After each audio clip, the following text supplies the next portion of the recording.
মুসলিমের সবচেয়ে বড় প্রতীক্ষা। কবে আসবেন তিনি? আজ থেকে 1400 বছর আগে রাহমাতুল্লিল আলামিন বিশ্বনবী হযরত মুহাম্মদ সাল্লাল্লাহু আলাইহি ওয়াসাল্লাম, যার আগমনের সুসংবাদ গেছেন, সেই মহান আমাদের মাঝেই কোথাও জন্ম নিয়ে ফেলেছেন। একটু চোখ বন্ধ করে বুনতো, পৃথিবীর বুকে যখন জুলুম আর অন্যায়ের কালো মেঘ আকাশ ঢেকে ফেলবে, মানুষজন তার নিজের ছায়াকেও ভরাবে, সে যখন নদীর পানির মতো ঝরতে থাকবে, ঠিক তখন চারদিকে এই ভয়াবহ অন্ধকার দূর ভোর।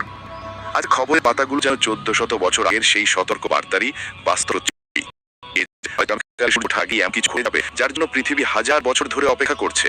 যে ঘটনাগুলো আমরা এতদিন বইয়ের পায়ে রয়েছি, তা যদি ঘটতে শুরু করে ভবিষ্যৎবাণীগুলো শোনার জন্য অদ্ভুত, এটি কারোর জন্য অপেক্ষা করেন হাজার বছর ধরে। এই পৃথিবী উৎপতন দেখেছে, নমরুদ ফেরাউন থেকে শুরু করে বহু শাসক এই পৃথিবীতে নিজেদের খোদা দাবি করেছে, কিন্তু সময় অতল গহ্বরে তারা সবাই হারিয়ে গেছে। তাদের বিশাল অহংকার আর দম্ভ আজ কেবলই মাটির নিচে চাপা ইতিহাস। আল্লাহ সুবহানাহু